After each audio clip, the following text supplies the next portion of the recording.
미란아, 니네 집 굉장히 크다며? 정원 있고 막. 아이, 아니야? 그냥 상추하고 고추 이렇게 좀 키우는 텃밭 정도 있는 그 정도야. 아니. 제가 한번 봤는데, 분수대 있고, 정원이 있어요, 집에. 오! 야, 근데 분수대 있고? 아니, 네. 그건 내게 아니고 우리 집 그냥 빌리지 안에 있는 그냥 같이 쓰는 이웃끼리 쓰는 그냥 오. 그 같은 거야. 그냥. 표정이 굉장히 절제되어 있는데요? 굉장히 부르조야. 그 원래 사람들이 끼리끼리 살거든요, 이렇게. 아니야. 진짜 갖고 싶다. 아니, 누나, 제가 관리해드릴게요, 거기 집. 아니야. 그러지 방 마. 한 칸만 너 주세요. 미국 가야지. 내가 적당히들 좀 달릴게. 해. 수업 시작하자. 정말. 적당히 좀 할게요. 적당히 좀 하세요. 네. 적당히 하겠습니다. 근데 미란 씨 집이 괜찮은가 봐요? 그런가 봐요. 굉장히 좋은 것 같아요. 욕심을 버리면요. 네. 갈 수 있어요. 그런 것을 시골이니까요. 욕심만 버리면 네. 시골이에요. 불가능한 얘기를 하고 있어요. 집에서 욕심을 버린 거 아닙니까? 집에서 바베큐를 해 먹을 수 있대요. 아유. 뭐 그럴 수는 있겠죠. 그렇습니까? 근데 우리가 이제 그 다른 사람들이 누리고 있는 그 집, 좋은 집 보면 살고 싶죠. 네. 뭐 누군들 안 그렇겠어요. 나는 일부러 좁은 집에 살 거야. 의도적으로 선택한 사람들도 있습니다. 왜냐하면 환경 생각해서 내가 너무 넓은 집에 거하는 것은 적절치 않다 생각하는 사람도 있지만 솔직히 얘기하면 조금 여유로운 집에 살고 싶은 것은 사람들의 마음이죠. 누구나. 그렇죠? 네.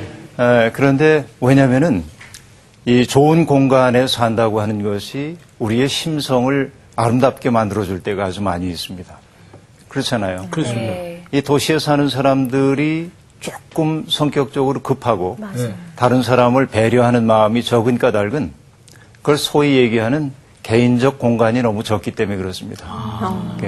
퍼스널 스페이스라고 그러죠. 개인적 공간이 너무 작아요. 알지? 사람들의 공간. 예. 그 공간이 좀 적으면은 화가 나는 경우가 있습니다. 예를 들면 상훈 씨하고 나와의 거리가 요 정도면 적합한데 네. 상훈 씨가 갑자기 다가와가지고 내 앞에 20cm 앞에 와 있어요. 부담스러워. 압박이죠. 진짜 무서울 것 같은데요? 왜 무서워, 이 사람아? 부담스러워. 그 이상한 사람 저기. 저는 형님하고 이 정도의 관계가 좋은 것 같아요. 좋죠. 예. 그런데 나훈 씨가 이제 나중에 아주 사랑하는 사람이 생겨서 그러면 이 공간이 너무 떨어지면은 서운한 거예요. 싫죠. 안 되죠. 가까워져야 되죠. 20cm 그 가 공간은 뭡니까? 가까이 오는 것을 허용할 수 있는 관계일수록 좋은 관계죠. 그런데 난 모르는 사람들이 내 공간 속에 침범한다고 느낄 때 짜증이 좀 나는 경우가 있죠. 이것이 이제 우리들이 개인적 공간이 필요한 까닭이고 그래서 도시에 살고 있던 사람들이 시골이나 이런 데 내려가고 싶다 하는 마음을 갖는 것은 이 공간에 너무 지쳤기 때문에 그렇죠. 바라보노니 건물들만 보이고 그리고 난 모르는 얼굴들 그것도 표정들이 좋기나 해야지. 네. 그러니까 길거리 다니는 다 사람들. 화났어. 그래서 저는 화난 항상 이렇게 사람들. 다녀요, 이렇게. 더 부담스럽네. 좋다. 혹시 부담. 그래요? 웃으라고. 그래서 우리들이 서로에게 길거리 다니는 사람들의 모습을 보면서 화난 사람들처럼 보이는 경우가 많잖아요. 그 언젠가 한번 길거리를 걸어가는데 젊은 사람 하나가 굉장히 행복한 일이 있었던 것 같아요. 예. 그 발레 동작 있잖아요. 탁 점프 뛰어가지고 발을 탁탁 부딪히고 가는. 보기만 그거 해도 있잖아요. 좋아요. 이 사람이 그러고 걷는 걸 보니까 네. 마음이 다 시원해져요. 그러고 걸어요? 걸어갑니까? 그러고? 걸어가면서 한번 딱 딱 그러는 점프. 거야. 예. 그러니까 짐작할 수 있는 건 뭐냐면 저 젊은이의 마음 속에는 지금 행복한 일이 있구나. 그렇죠. 우리가 겉으로 드러나는 우리의 모습이 내면의 풍경을 그대로 보여주고 있거든요. 근데 사람들이 찌푸리고 있다고 하는 것은 내면의 풍경이 아름답지 않은 거죠. 이게 우리 도시 사는 사람들의 모습입니다. 미란 씨 집 얘기 때문에 이렇게 나왔는데 성경은 우리에게 남의 집을 탐내면 안 된다고 그렇게 얘기합니다. 십계명이군요. 이게 무슨 뜻인지 한번 살펴보기 위해서 성경을 한번 보죠. 오늘 수업 십계명 11강 너희 이웃의 집을 탐내지 못한다. 출애굽기 20장 17절이죠. 한 절만 오늘은 읽어보겠어요. 네. 우리 모처럼 돌아온 김상훈 씨 20장 17절을 읽어주세요. 읽을까요? 네. 한 절만요? 네. 아쉬운데요, 좀. 내 이웃의 집을 탐내지 말라. 내 이웃의 아내와 그의 남종이나 그의 여종이나 그의 소나 그의 나귀나 무릇 내 이웃의 소유를 탐내지 말라. 네. 네. 자, 탐내지 말라고 하는 말이 이 계명의 핵심입니다. 네. 10번째 계명인데, 그렇죠? 그런데 내 이웃의 집을 탐내지 말라 하는 말도 있고, 그 다음에 이웃의 아내나 남종이나 여종이나 소나 나귀나 무릇 내 이웃의 소유를 탐내지 말라 하고 얘기합니다. 조금 이상하지 않아요? 뭐가 이상하냐면 네. 아내도 소유야. 여기 보면. 아, 네. 그렇잖아요. 네, 그러네요. 네. 고대 세계에서 여성들의 인권이 그렇게 존중되지 않았음을 보여주는 거죠. 그러니까 아내는 가부장적 사회에서 남편의 소유물처럼 여겨지고 있었던 거죠. 그것이 성경 속에 그대로 들어와 있는 거죠. 그러니까 이것은 고대 세계의 모습을 반영하고 있기 때문에 오늘의 남자들이 출애굽기 20장 17절을 읽으면서 봐라. 성경에도 아내는 소유래. 그러니까 소유라는 건 뭐예요? 주인이 처분권을 갖는 걸 얘기하잖아요. 그쵸. 주인 마음대로 할 수 있잖아요. 네. 이걸 들이대는 남자들이 안 되죠. 있으면은 네. 말이 돼요? 안 되죠. 일단 성경에 나와 있으니까. 성경에 나와 있으니까 그대로 믿어요? 떼지. 그렇죠. 그러니까 그런 고대적 배경을 가지고 있다는 사실을 우리들이 봐야 되는데 네.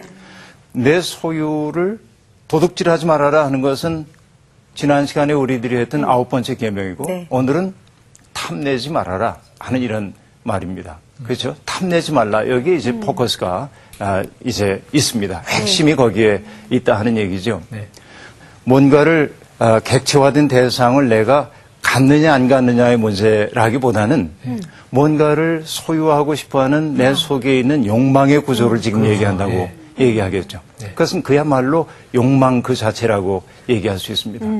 전에도 제가 얘기한 적이 있나요? 욕망과 욕구를 비교를 한번 하고 싶은데 네. 기억이 나세요? 기억이 안 나네요. 기억이 잘 안 나죠? 욕구는 그냥 막 던지지 마시고요. 한번 해보세요, 그거. 네, 한번 해보세요. 자연스러운 그 생리적인 현상을 욕구고요. 욕망은 갖고자 하는 그 욕심이죠. 네. 예. 네, 얘기하세요. 끝난 줄 아니, 알았어요. 망에는 그 마음 심자가 들어가잖아요. 그래서 마음으로부터 일어나는. 아하. 욕망은. 예. 오케이. 욕구라고 하는 것은 몸으로부터 출발하는 필요라고 얘기를 했어요. 네, 그러셨어요. 물을 마시고 싶다, 네. 음식을 먹고 싶다, 잠을 자고 싶다. 그렇죠. 이것은 몸으로부터 요구되는 겁니다. 그래서 이게 과도하면 문제지만 몸으로부터 나오는 욕구는 충족될 수 있어야 사람은 안전하게 살 수 있죠. 그런 거 있습니다. 그런데 욕망이라고 하는 것은 몸으로부터 출발하는 게 아니고 마음으로부터 출발하는 겁니다. 나는 그거 없이도 잘 살았는데 나훈 씨가 가지고 있는 것을 보니까 갑자기 나도 갖고 싶은 마음이 생겼어. 그렇죠. 갖고 싶은 마음이 생겼기 때문에 어떻게든지 그것을 내 것으로 만들고 싶어서 남에게 달라고 강제한다든지 혹은 그것을 소유하기 위해서 필요 이상의 일을 하거나 소유하려고 하는 마음들이 생기죠. 이게 욕망이라고 얘기할 수 있겠습니다. 그래서 성경이 지금 얘기하고 있는 탐내지 말라고 하는 말은 우리 속에 있는 습성화된 욕망으로부터 해방되어라. 그런 말이라고 볼 수 있겠어요. 그렇죠? 우리는 정말 인생 사는 데 있어서 꼭 필요한 것들도 있지만 불필요한 것 정말 많이 가지고 살고 있습니다. 네. 그렇죠? 네. 우리 집을 가만히 뒤져보면요. 한번 이사하려고 보면 버릴 게 왜 이렇게 너무 많아요? 버릴 게 많은 거예요. 네. 왜 이걸 끌고 다니면서 사는지 모르겠어요. 네. 사실 우리 인생 사는 데 있어서 정말 필요한 건 그렇게 많지는 않거든. 그렇죠. 그런데 우리는 끊임없이 뭔가를 모아들이며 살죠. 이게 전부 인간의 욕망과 관련된다고 볼 수 있겠습니다. 그러니까 10번째 계명 내 이웃의 소유를 탐내지 말라고 하는 것은 외적인 행위에 그치는 것이 아니고 우리의 내면을 살피며 살아라 하는 얘기라고 볼 수 있겠습니다. 그렇죠? 이것이 탐내지 말라고 하는 말입니다. 그런데 여기 금방 얘기를 했던 것처럼 이웃의 집, 이웃의 아내, 또 동물들, 이 모든 것들에 대해서 탐내지 말라 하고 얘기하는데 어떻게 해야 탐내지 않을 수 있을까? 이게 고민이잖아요. 네. 탐나는데 어떻게 해? 네. 그렇죠? 안 봐야 되나, 그러면? 안 봐야 되나? 안 보고 살 수도 없고. 그러니까요. 이게 봐도 이제 오늘 마음이 우리의 흔들리기 때문에. 고민입니다. 이제는. 그런데 이 얘기를 하기 위해서 우리들이 봐야 될 건 이겁니다. 인간의 마음 속에는 언제나 결핍감이 있습니다. 그리스 신화에서도 인간을 가리키는 말이 에로스라고 하는 말인데 이 에로스라고 하는 말은 요즘은 성애적인 감정을 에로스라고 말하는 경우가 많이 있지만 사실은 인간이 가지고 있는 보편적인 결핍감을 뜻하는 단어입니다. 에로스라고 하는 것은. 내가 뭔가 결핍되어 있다고 느낄 때 사람들은 뭘 하고 싶어요?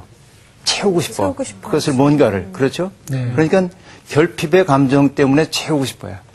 근데 인간은 자기의 결핍을 채워가기 위해서 선택할 수 있는 3가지 정도의 대상이 있을 겁니다. 네. 첫째는 세상의 사물들이야. 그렇죠? 물건들인 겁니다. 자, 우리 집에 없는 거 저 집에 있으니까 나 들여놔야 돼. 자꾸만 들여놔요. 그런데 물건을 향한 우리의 애집이라고 하는 게 끝이 있어요? 없어요? 살아보니까. 그렇죠? 네. 저거 가지면 행복할 것 같아서 열심히 노력해서 딱 소유하는 순간 잠깐 동안은 행복해. 이거 가지고 있으니까. 그러나 또 다른 욕망이 스멀스멀 우리 속에 피어나고 더 좋은 것에 대한 관심이 생겨나고 그렇죠? 이게 사람의 모습이에요. 그래서 인간의 욕망을 전도서 기자는 뭐라고 말하냐면 이 세상에 있는 모든 물이 바다를 향해 흘러가지만 바다를 다 채울 수 없어. 인간의 욕망도 그래. 그렇죠? 그러니까 물건을 욕망의 대상으로 삼는 한 우리는 영원히 행복을 유보하며 살 수밖에 없다. 그런 얘기입니다. 그렇죠? 오늘의 사람들이 삶이 각박하고 힘든 까닭도 따지고 보면 불필요한 것들을 소유하고 싶은 욕망들이 너무 크기 때문에 그렇습니다. 그렇죠? 이게 이제 인간의 모습이에요.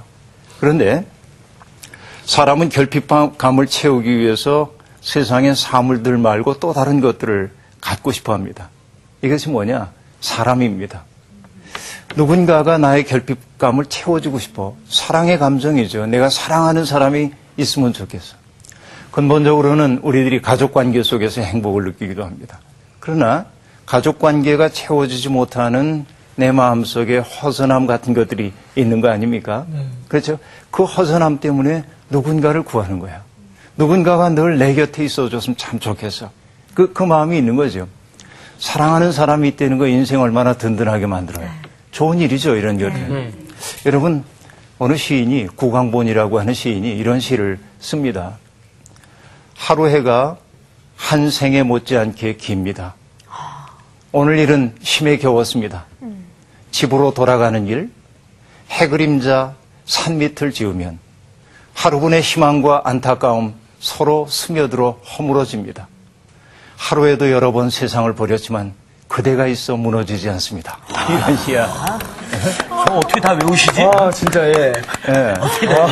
어떻게 보세요. 오늘 일이 너무 힘겨워. 사는 게 너무 힘겨웠는데 정말 무너지고 싶은 그런 마음이었는데 내가 무너지지 않을 수 있는 것은 뭐예요? 당신이 있기 때문에. 그대가 있어 난 무너지지 않는다. 하루에도 여러 번 세상을 버리고 싶었는데 그래서 그대 덕분에 내가 섰다. 사람은 그런 그리움들이 있는 거죠. 오늘 애워서 써먹어야겠어요. 네? 오늘 이거 애워가지고 오늘 집에 가서 써먹어요. 누구한테 써먹으려고? 그분한테. 오케이. 네. 그런데 사람에 대한 이런 사랑, 사람이 내 곁에 다가왔으면 하는 이 마음이 집착으로 바뀌는 순간 그 사랑의 관계라고 하는 것은 깨지죠. 아주 끔찍한 관계로 바뀌기도 하는 것을 우리들이 볼 수 있죠. 그런 경우가 많이 있습니다. 그래서 저는 사람과 사람 사이에 적절한 거리가 확보되었을 때 우리말로 그걸 뭐라고 하냐면 사이 좋다 그러는 거야. 사이가 좋은 거야.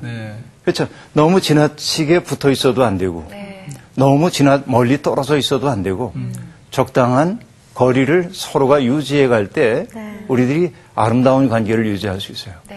그런데 내 마음속에 있는 그 결핍감이 늘 이러는 거지. 누군가 내게 다가와가지고 칭찬해줘야 되고 나를 인정해줘야 되고 이렇게 사람들을 대하는 순간 나는 늘 뭐냐면 저 사람이 왜 나한테 인사 안 해? 왜 날 칭찬 안 해? 이러면 속상해지는 거야. 서운해지기 시작하죠. 그렇죠? 그가 미워지기도 합니다. 사람에 대한 지나친 집착이라고 하는 것은 우리의 마음속에 또 다른 상처를 낳기도 합니다. 그렇죠? 그러니까 사람 관계가 우리가 함부로 대하라는 말이 아니고 좋은 관계를 유지하기 위해서는 집착해서는 안 되는 거라고 볼 수 있죠. 그런데 인간이 선택할 수 있는 세 번째 사랑의 대상이 있죠. 아모르 데이 그러는데 하나님 사랑입니다. 이제 하나님 사랑이라고 하는 것은 우리의 마음속에 평안함을 주는 거지. 그러니까 하나님 절대자에 대한 사랑을 진정한 사랑을 갖게 되면 하나님 사랑은 우리가 가지고 있는 세상에 대한 집착, 사람에 대한 집착의 끈들을 끊어주기 시작합니다.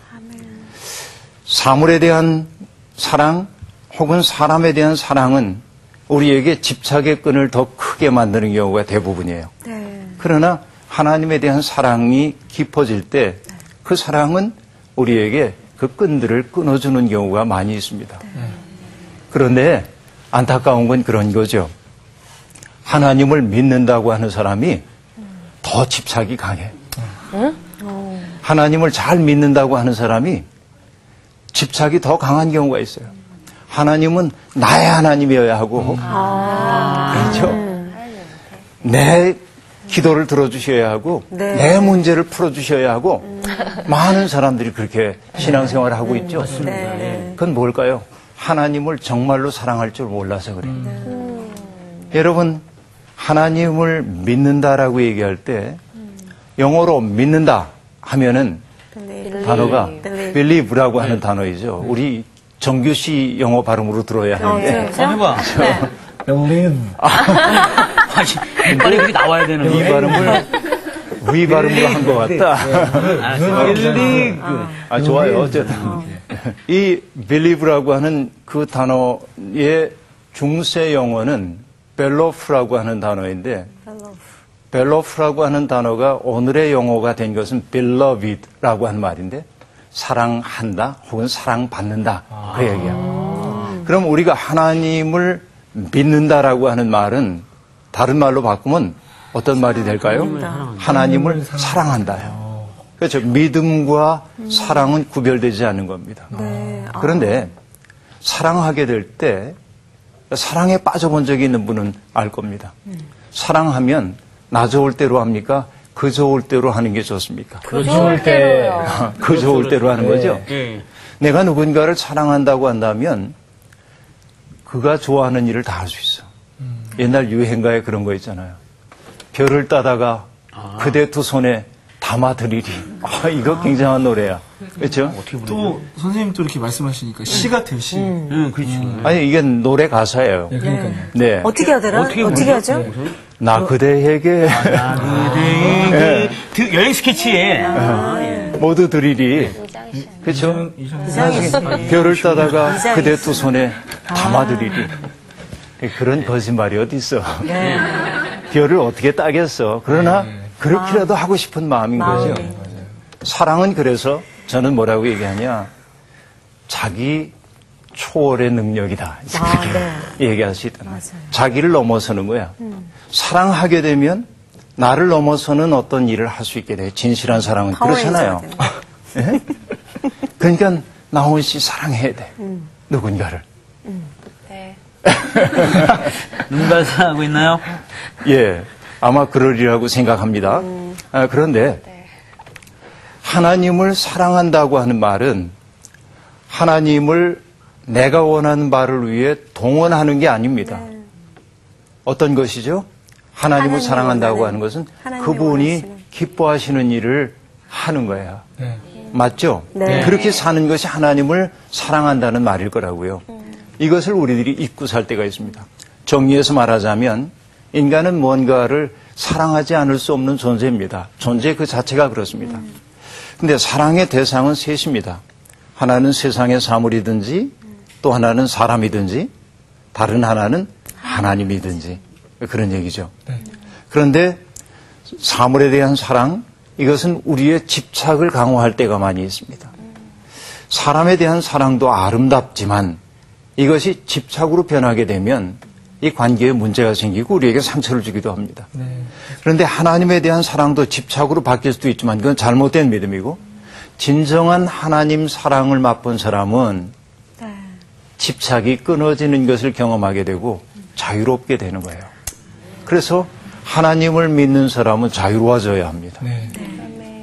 큰 집착하는 것 아니고 좀 자유로워져야 하는 것이죠. 이것이 인간에게 주어져 있는 아름다운 사랑의 길이라고 볼 수 있어요. 하나님을 진심으로 사랑하게 될 때 사람을 진짜로 사랑할 수 있어요. 맞죠? 그리고 우리에게 주어져 있는 사물도 감사함으로 누릴 수 있습니다. 적은 것이 주어졌다 해도. 그렇죠? 지금은 우리가 결핍감을 느끼는 까닭은 꼭 있어야 할 것이 없기 때문에 결핍감을 느낀다기보다는 넉넉히 가지고 있는데도 불구하고 결핍감을 느낍니다. 무엇 때문일까요? 비교해서. 내 주변에 있는 사람들이 더 좋은 것 가지고 있는 것이 보이기 때문에 그렇습니다. 상대적 결핍감이죠. 그런데 진정한 믿음에 이르게 되면 상대적 결핍감에 시달리지 않아도 됩니다. 나는 이것으로 족하다 하고 말할 수 있기 때문에 그렇습니다. 하나님에 대한 어떤 사랑이 내 내면 속에 만들어 놓은 여백이 그 사람들을 질투하지 않으면서도 품을 수 있도록 만들어주기도 합니다. 이것이 소중한 일이에요. 자, 그런데요. 인간의 욕망에 대한 이야기를 간단하게 조금만 하고 넘어갈게요. 매슬로우라고 하는 심리학자가 있습니다. 이 심리학자가 인간의 욕구를 5단계로 나누어서 설명을 합니다. 첫 번째 단계는 생리적 욕구입니다. 생리적. 아까 우리가 얘기했던 그 욕구하고 같은 거죠. 몸으로부터 출발하는 것입니다. 먹고 싶고 마시고 싶고 잠자고 싶고 이런 욕구입니다. 기본적 욕구이죠. 이것이 충족되고 나면 두 번째 욕구가 떠오르게 되는데 그 욕구는 뭐냐? 안전에 대한 욕구입니다. 안전에 대한 욕구. 안전. 네. 그러니까 내 삶이 이 외부로부터 주어지는 위협으로부터 내 삶이 좀 안전하게 지켜졌으면 하는 생각이 드는 거죠. 그런데 그것은 물리적인 폭력이나 이런 것들뿐만 아니라 다른 사람에게 받는 뭐랄까 언어적 폭력 이런 것으로부터도 내가 좀 자유롭게 되고 싶은 마음이 생겨나기 시작하는 거죠. 그러니까 이 안전의 욕구는 기본적 욕구라고 얘기할 수 있겠죠. 세 번째 욕구는 뭘까요? 이게 두 가지가 성취가 됐어요. 그러면 사람은 소속감과 애정에 대한 욕구가 생겨납니다. 내가 어딘가에 좀 속해 있고 싶고 인간은 이 세상에 보냄을 받았을 때 왜 따로 보냄을 받은 것이 아니고 다른 사람과 함께 살도록 보냄을 받은 거죠. 그러니까 내 삶이 행복하다고 느낄 때는 그들과의 관계 속에서 내 위치가 확보되어 있을 때입니다. 근데 인생이 고달파지는 건 언제냐면 그런 연결고리로부터 내가 떨어져 나온 것처럼 생각할 때, 뿌리가 뽑힌 것처럼 느껴질 때, 그렇죠? 사람들이 나를 애정으로 바라보지 않는 거예요. 예를 들어서 여기 이제 네 분이, 네 학생들이 이렇게 있는데 늘 세 학생이 뭉쳐다니면서 상우 씨만 소외시키는 거예요. 지금 그러고 있어요. 지금 그러고 있어요. 지금 그러고 있어요. 그렇죠. 그러면 상훈 씨 마음은 상당히 마음에 상처가 되죠. 그래서 소속감과 애정에 대한 욕구가 필요합니다. 상훈 씨에게 지금 애정 결핍증이 나타나고 있어요. 그래서 살이 이렇게 찌는구나. 먹어야 돼. 그렇죠. 그럴 수 있어요. 예. 왜냐하면 다른 방법으로 풀어야 하니까. 그렇죠. 그렇죠. 먹을 걸로 풉니다. 먹을 거로 풀어요? 너무 진지해, 지금. 예, 죄송합니다. 네. 그런데 내가 어딘가에 소속돼 있고 내가 존중되고 있다고 느낄 때 사람들은 어떤 욕구가 또 생기냐면 존경받고 싶은 욕구가 있어요. 갈수록 태산이야. 네, 인간이 그렇죠. 흥분하지 마시고요. 내가 이 집단 속에서 중요한 사람으로 인정받고 싶고 내 역할이 강화되었으면 좋겠고 이게 인간의 욕구입니다. 좋은 의미에서 존경받고 싶은 욕구가 생겨나면 그건 좋은 일입니다.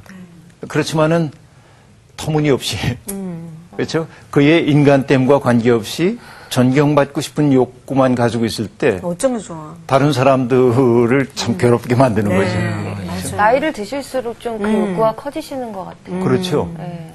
그래서 나이를 잘 먹어야 하는데 이거 조심스러운 얘기이긴 하지만 난 그렇게 생각해요. 노년이 아름다운 것은 어느 때가 아름다운가 자꾸만 집착하는 것들로부터 끊는 연습을 하기 시작해야 돼요. 자꾸 집착하는 것으로부터 놓고 또 놓고 끊는 연습을 잘하는 사람이 자유로워집니다. 평안해집니다. 맞아요. 다른 사람에게 요구할 것이 많지 않기 때문에 그렇습니다. 그렇죠. 이것이 아름답게 나이 들어가는 방법이라는 생각이 드는데요. 존경의 욕구, 이 욕구가 우리를 누추하게 만들기도 합니다. 다섯 번째 욕구는 자기 실현의 욕구입니다. 내가 가지고 있는 능력을 최대한도로 발휘해가지고 나를 뭔가 실현하고 내 인생의 가치를 충분히 누리며 살고 싶다 하는 마음이죠. 이런 거 좋은 거라고도 볼 수 있겠습니다. 그러니까 금방 얘기했던 것은 다 나쁘다 하는 얘기가 아닙니다. 절대로. 그 다섯 가지는 모든 인간에게 있어야만 합니다. 과도하지 말아야 할 뿐이죠. 늘 과도한 것이 문제예요. 이 과도함이 뭡니까? 탐심입니다. 오늘 얘기하고 있는 탐심은 바로 그런 과도함을 얘기하고 있는 것이죠. 이제 우리들이 이해할 수 있다고 봅니다. 그런데 오늘 우리가 살고 있는 시대에 내 이웃의 소유를 탐내지 말라고 하는 계명을 지키는 일이 여간 어려운 게 아닙니다. 왜 그럴까요? 자기 거에 만족을 못하니까. 만족을 못하는 까닭이 뭘까요? 탐심 때문에. 탐심 때문에. 그러면 뭐 자꾸 얘기가 도는데. 돌아요. 네, 돌죠. 네. 탐심은 저절로 내 속에서 생겨날까요? 아니면 촉발될까요? 알겠다. 뭐예요? 어떤 마귀 얘기? 때문에. 마귀 때문에 예, 참 많이 나갔어요. 여러분 보세요. 나는 그냥 이것 만족하고 사는데 이 옷 가지고 만족하고 사는데 광고에서 키 크고 멋진 남자가 양복을 딱 입고 딱 서 있는데 멋있는 거야. 나는 내 주제를 알기 때문에 그런 옷 입을 생각이 없습니다. 왜냐하면 그렇게 입어도 별로 뭐 맵시 안 나는 거 알기 때문에. 그런데 그런 옷을 소유하지 않으면 뒤처지는 것처럼 느껴집니다. 그렇죠. 끊임없이 광고를 통해서 우리의 욕망이 자극되고 있습니다. 우리가 살고 있는 세상. 그렇죠? 텔레비전 켜놓고 보면은 언제나 우리의 욕망을 자극하는 것들이 많이 있습니다. 아름다운 탤런트나 배우 같은 사람들이 예쁘게 화장을 하고 그리고 멋진 옷을 입고 있는 걸 보면 왠지 저 정도는 해줘야 인생을 사는 것 같은 느낌이 들죠. 사실은 안 그래도 되는데. 맞아요. 그러니까 오늘 우리가 살고 있는 이 세상은 끊임없이 사람 속에 있는 탐심을 자극함으로 굴러가는 세상입니다. 그래서 우리는 이미 가지고 있는 것이 넉넉한데도 불구하고 늘 결핍감에 시달리도록 그렇게 돼 있습니다. 이야기 하나 할까요? 네. 어디서 읽은 얘기인데요. 임금님의 이발사가 있었어요. 임금님의 이발사. 네. 그 얘기가 아닌데 어쨌든 이 이발사는 그 나라에서 이발을 제일 잘하는 사람으로 인정받았다고 하는 기쁨이 있었습니다. 임금님이 주는 월급은 많지 않았지만 그래도 행복했습니다. 왜? 자부심이 있거든요. 어느 날 임금님의 머리를 깎아드리고 집으로 돌아가는데 저 갈대숲에서부터 소리가 들려왔습니다. 황금단지 7개 갖고 싶지? 그런 소리가 들려요. 황금단지. 이게 무슨 소린가? 근데 무시하고 가려니까 또다시 소리가 들려옵니다. 황금단지 7개 갖고 싶지? 그렇다고 얘기했습니다. 그러자 어디를 파보라는 겁니다. 그래서 이 이발사는 삽을 가지고 와서 거길 파봤더니 정말 삼날에 뭐가 턱 하고 닿는데 네. 단지가 있는 거예요. 네. 그 집어내가지고 보니까 황금 금화가 가득 차 있습니다. 이야. 거기에. 뭐야? 정규 씨 너무 노골적으로 좋아하고 있잖아요, 지금. 깊이 빠져들었어요. 깊이 네, 빠져들어요. 네. 네. 보니까 하나 둘 나와가지고 6개까지 꺼냈습니다. 다 가득 차 있어요. 그런데 또 파니까 7번째 단지가 나왔습니다. 이야, 뚜껑을 열었는데 보니까 요런데. 그런데 반밖에 안 찼어. 가득 차질 않고. 뭐냐? 그래서 이발사는 그걸 몰래 갖다 놓고 어떤 마음이 생겼냐면 이게 정말 어마어마한 부자가 됐잖아요. 그런데 불만이 있습니다. 어떤 불만이냐면 마지막에 안 이 채워졌어. 마지막에 안 찬 게 불만이에요. 네, 맞아요. 네. 그래서 이 이발사가 뭘 했냐면 자기가 가지고 있는 거 전답을 팔아가지고 금화로 바꿔서 딸랑 집어넣고 예. 이 일을 하는 거예요. 채우는 것. 채우는. 그리고 임금님의 머리를 깎아드리러 가는데도 별로 행복하지 않아요. 표정이. 그러니까 임금님이 묻습니다. 무슨 걱정이 있냐? 걱정 없습니다. 문득 임금님이 이렇게 얘기를 하는 겁니다. 너 혹시 집에 황금단지 7개 있니? 그렇게 물었어요. 깜짝 놀랐습니다. 네. 아니 어떻게 아셨습니까? 임금님이 껄껄 웃으면서 나도 한때 그것을 가지고 있었단다. 그런데 그것은 도깨비 장난이야. 그 말을 쓰려고 하는 순간 없어져. 이것은 그렇게 말하는 겁니다. 그런데 그 6단지 가득 차고 7단지 반만 차 있기 때문에 채우려고 하는 마음 때문에 사람에게 행복을 뺏어가는 겁니다. 그럴듯한 얘기죠. 인간의 욕망이 그런 것 같아요. 네. 안 채워집니다. 어떤 경우에도. 그래서 행복해지기 위해서는 뭘 해야 되냐? 채우려고 하기보다 이미 가지고 있는 것을 키워. 충만히 누리는 연습을 하기 시작해야 합니다. 맞습니다. 이것이 인생을 지혜롭게 사는 비결이라고 말할 수 있겠습니다. 네. 끊임없이 우리의 욕망을 자극하고 있는 것, 자극들이 많은 세상에 우리들이 사는데 전에 얘기했던 것처럼 그 욕망을 향해서 난 됐어 하고 말할 수 있어야 합니다. 그 순간 그 탐욕의 대상이 나를 규정하고 있던 힘이 약화됩니다. 저것이 번쩍거리는 것인 줄 알고 소유하고 싶었는데 보니까 그저 잿빛일 뿐이야. 그다지 좋은 것 아니야. 이것을 이제 알기 시작하는 것이지요. 그래서 성경은 인간이 가지고 있는 그 욕망을 육신의 정욕, 안목의 정욕, 이생의 자랑 그런 말로 표현하잖아요. 여기에서부터 해방되지 않는 한 인간은 행복을 누리며 살 수가 없다 하는 이야기입니다. 이게 이제 아주 중요한 얘기입니다. 욕망은 그런 의미에서 이렇게 얘기할 수 있겠습니다. 욕망은 전염성이 아주 강하다 하는 얘기예요. 나쁜 거는 꼭 강하더라. 강해요. 맞아요. 나쁜 게 강해요. 나쁜 건 또 쉬워요. 좋은 것도 강한 거 있어요. 그리고 나쁜 건 또 편해요. 어떨 때는 또. 네. 나쁜 걸 선택할 때 그게 오히려 편할 때도 있죠. 이렇게 말씀을 드리고 싶어요. 하나님이 우리를 이 세상에 내실 때 행복의 조건을 참 많이 주셨습니다. 물론 세상에는 너무나 고통스러워하는 사람들이 있습니다. 그 까닭은 그들이 게으르거나 그들이 뭔가 잘못했기 때문에 벌로서 고통받고 있는 것이 아니라 그들이 누려야 할 목까지 빼앗아다 누리고 있는 사람들 때문에 그들이 고통스러운 겁니다. 세상의 구조는 그러한 것이죠. 이걸 우리들이 자각해야 합니다. 내가 너무 많은 것을 갖는 순간 이 지구상의 누군가는 모자라. 그것을 누리지 못할 수 있다고 하는 사실을 우리들이 깨닫기 시작해야 합니다. 그래서 시인인 최승호라고 하는 분은 몸이라고 하는 시에서 이렇게 노래합니다. 끙끙 앓는 하나님, 누구보다도 당신이 가엾습니다.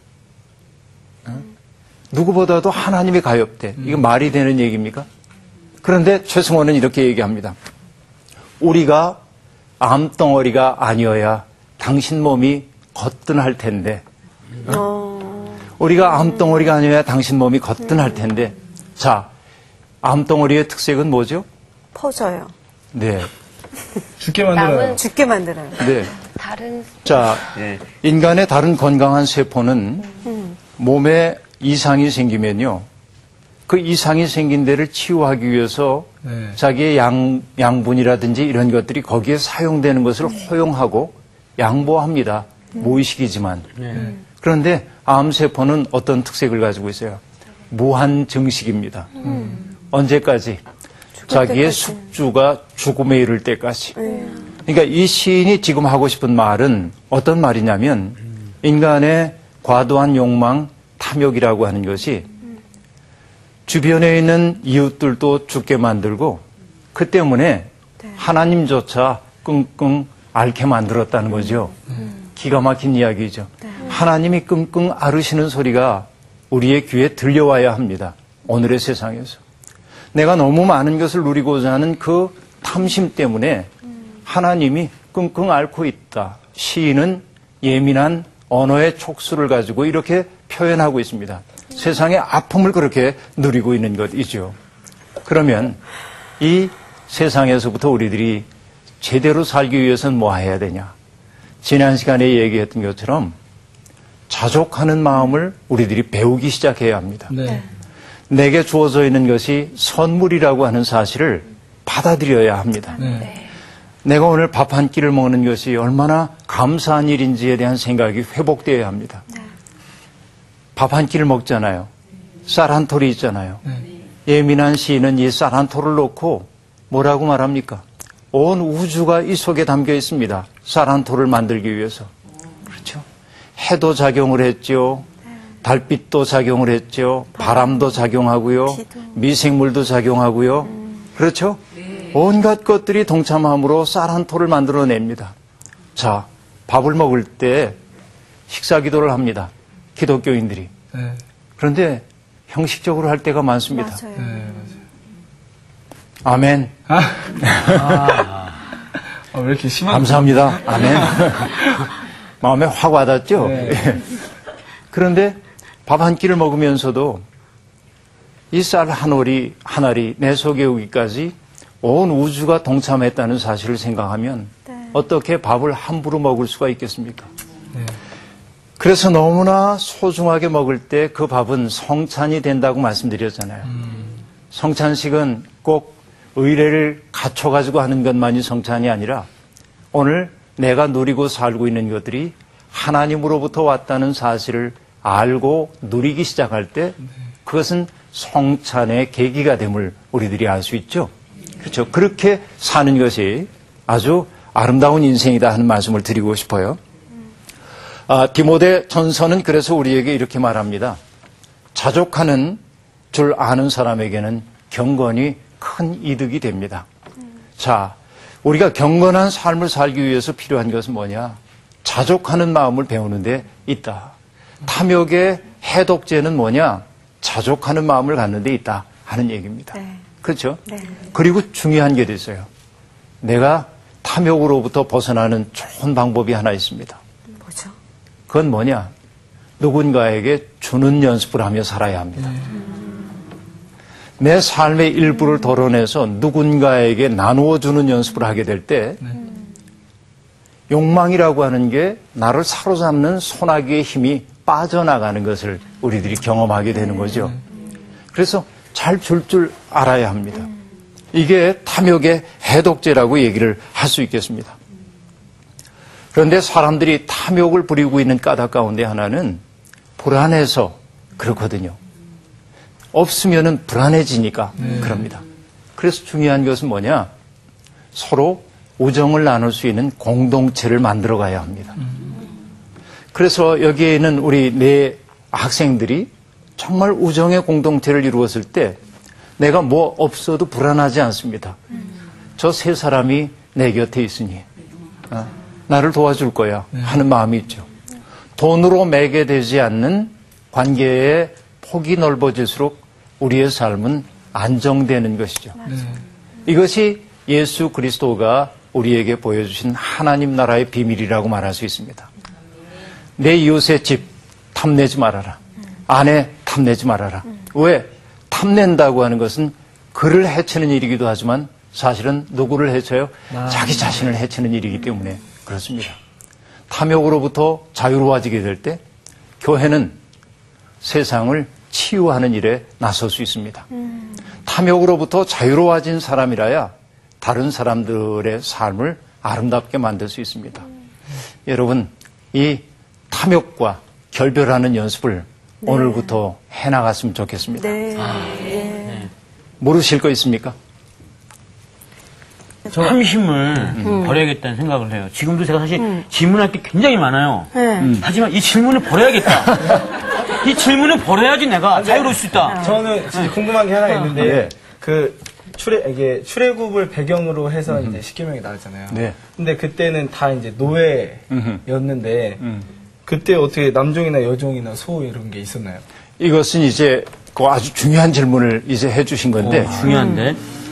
이 사람들이 가나안 땅에 들어가 살게 될 때 그들의 삶이 여유 있어지고 그러면 네.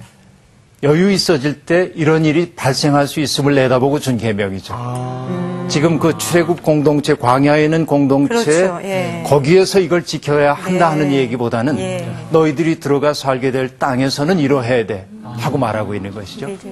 네. 좀 그리고 예언적 계명이네요. 제가 네. 봤을 때는 이들이 종살이를 했었잖아요. 그렇죠. 그러니까 어떻게 이렇게 종이라고 표현을 하면 자기네들이 쉽게 더 익숙하게 그러니까 알아들을 수 있는 거죠. 네. 그렇다고 볼 수 있겠죠. 자, 오늘 여기까지 하겠습니다. 네. 고맙습니다. 감사합니다. 내 것이 아닌 거예요. 진짜 질문 있었어요. 예. 근데 결핍과 자족의 기준이 신앙인으로 살아가면서 더 어려워지는 것 같아요. 네, 그렇죠. 근데 저는 이 세 명이 진짜 우정이 저는 돈독하다고 생각합니다. 그렇기 때문에 세 명이 아니 저는 진짜로 이 오빠 네 빼고 명이 우리가? 아니 우리 네 명이 네 명 어떻게 이렇게 얘기를 이번 주 퀴즈입니다. 그는 보통 사람들이 입지 않는 약대 털옷을 입고 메뚜기와 석청으로 식사를 하며 잠도 거친 광야에서 잤습니다. 하나님의 말씀이 임한 이 사람은 누구인가요? 1번 세례의 요한, 2번 베드로, 3번 요셉, 4번 바울. 정답을 아시는 분은 CBS 성서학당 홈페이지에 정답을 올려주시거나 우편으로 보내주시면 됩니다. 보내실 곳은 서울특별시 양천구 목동소로 159-1번지 CBS-TV 성서학당 담당자 앞입니다. 연락처를 꼭 남겨주세요. 선정되신 분들에게는 대한성서공회에서 제공하는 성경, 로고스 미디어에서 제공하는 카드 전자 성경, 송태금 목사의 캐도 남마 요한계시록 내겐 사랑만 남았다, 신의임 목사의 땅과 하늘의 갈림길에서 이영재 목사의 아브라함 이야기 가운데 하나를 드립니다.